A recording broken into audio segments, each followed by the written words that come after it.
And the team would come in, make the bust, another Mexican down, another Asian. He busted up the Asian triad gangs and their China white heroin. He didn't care. You know, when it was going after the big guys, he didn't care. He was true and loyal to his friends. But all bets were off with the cartels. So Rick worked his sentence off that way. Never did a single day in prison, and he was looking at a life sentence. He brought down a couple of cartel biggies, and the DEA hired him. And now he's going undercover to make busts for a percentage of the take, a percentage of the haul. And that, you know, I mean, listen, you know, this is millions of dollars.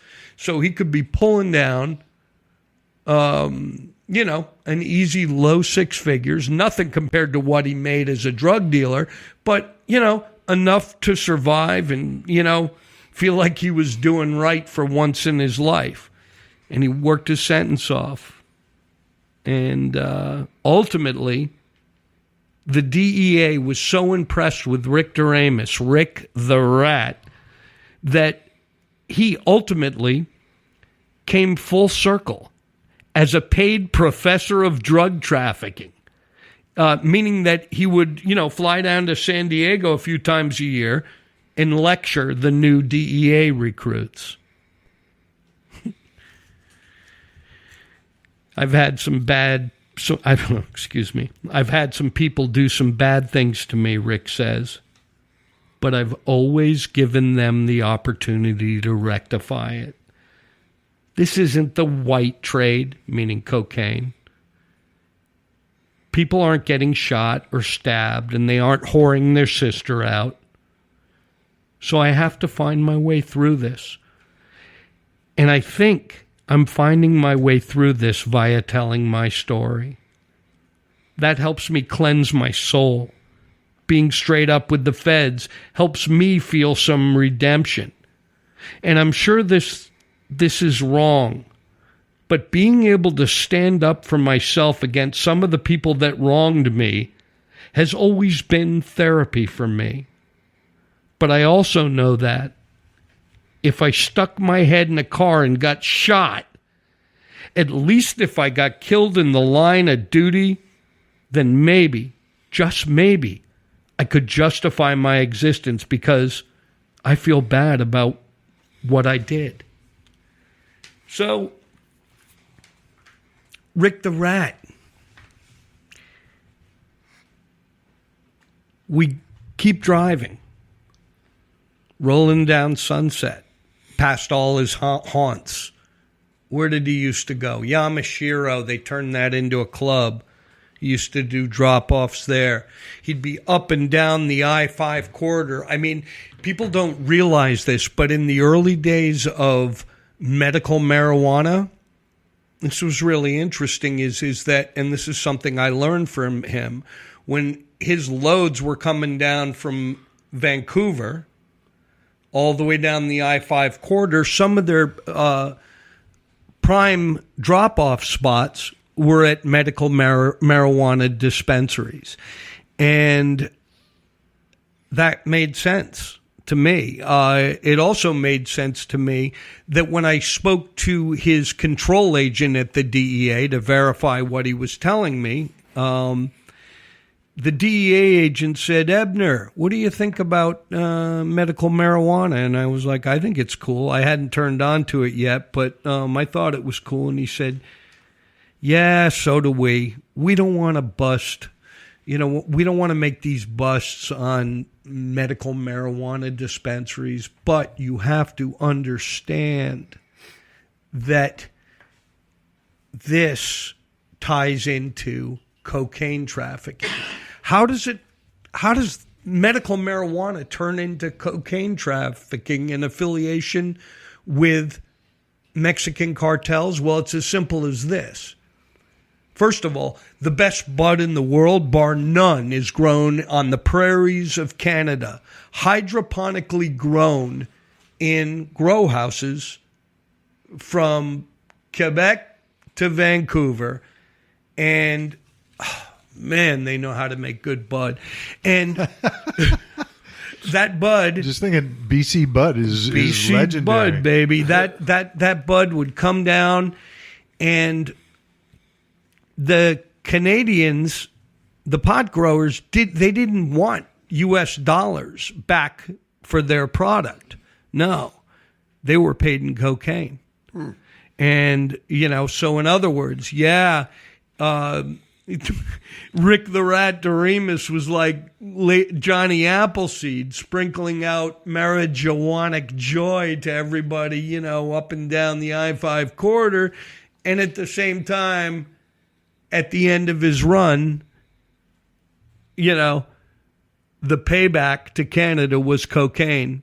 And if you've ever been to Vancouver, I don't know if this is an argument for legalizing drugs or not, but the crackheads and junkies in Vancouver, I mean, they just, they just sit down in certain sectors of that city and they shoot up right on the street. It's pretty amazing. It's like, it's like, I don't know how anybody feels about legalization or not, but, they have the junkies have their zone in Vancouver, like they have in other countries. And I think they might as well have them here, safe zones where they can shoot up and, do the needle exchange thing and that sort of thing. God, what a world we'd live in if drugs were legalized. What do you think? I think it's one of those things that I support it, but the thing is the government has to go, full on. It's not one of those things you can half-ass. If you make legal shooting galleries with needle exchanges and everything, you also need to have a measure of rehabilitation for when, you eventually do get people, off of drugs or, to reasonable recreational levels, manageable levels, what have you. Whatever the goal is, but that system has to be there, I think, in order to make the legal shooting galleries and needle exchanges effective. I can half agree with you there, but I got to say that the old junkies I know, they live forever, man. They're preserved by heroin. It's like formaldehyde to them, man. You ever meet an old junkie? Still going, still kicking? Yeah, they're just... some hardy souls. Wow. Dispensing their knowledge from the street corner. So I don't know. But to finish off my little trip with Rick the Rat Doremus, we stopped at the light on Sunset Boulevard. He rolls up his sleeve to reveal the enormous tattoos covering his bicep. There's a broken heart with the Grim Reaper rising out of it. It says, "I'm still here." Well, Rick passed of a heart attack some years back. I miss him. He, did he talk about cleaning up your life, man. He's a father, had a teenage daughter, got to know her a little bit since his death. This may come as a surprise. He got into estate sales and antiquing in his final years.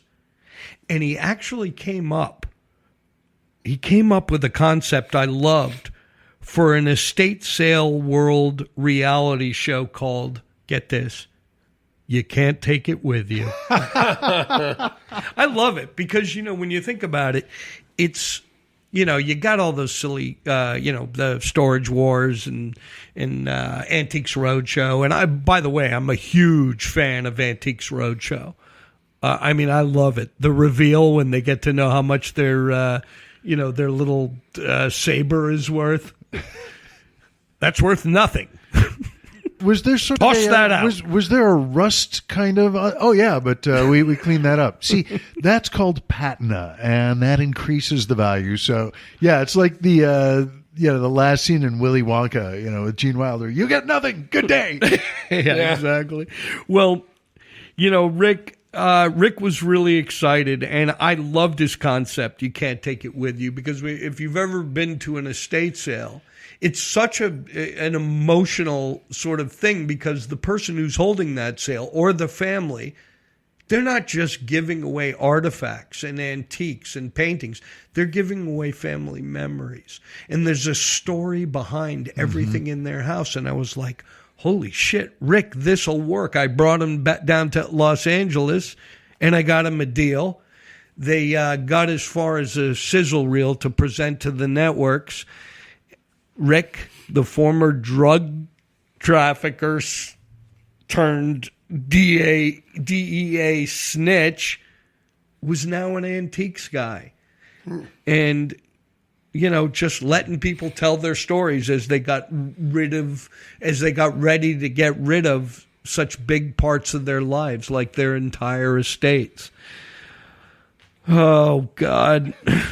I'm just thinking of like the juxtaposition of, having the heartfelt moment, and maybe even like soft piano music playing in the background as, oh yeah, this was my Nana's favorite of her Hummel figurines.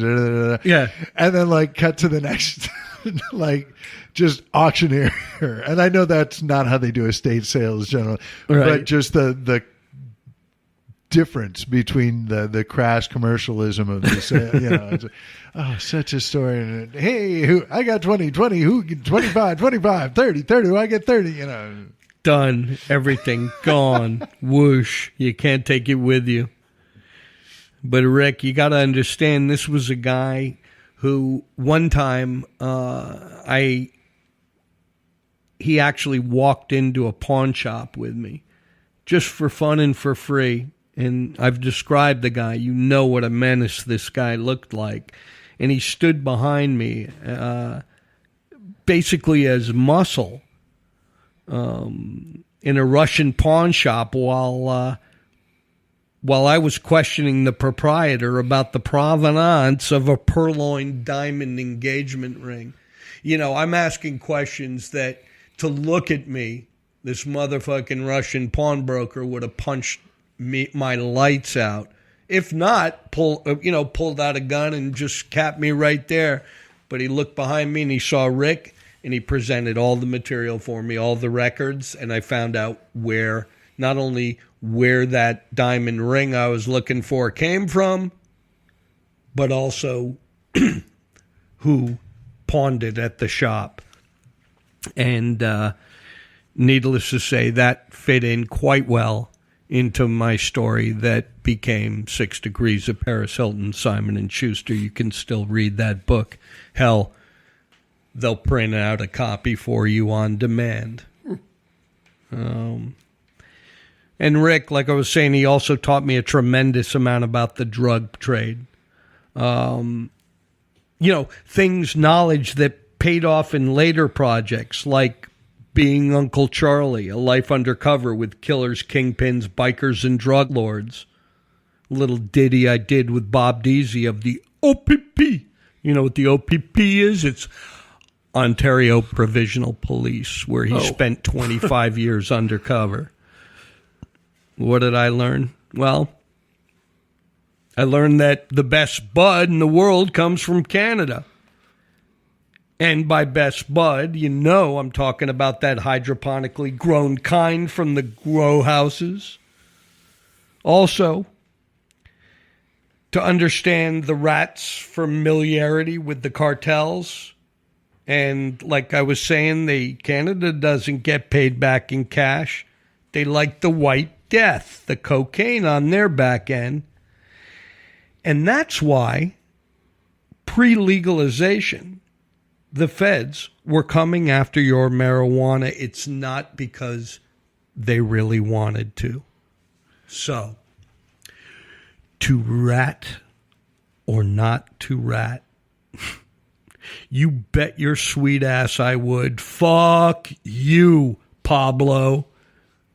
I'm just being honest. How about you?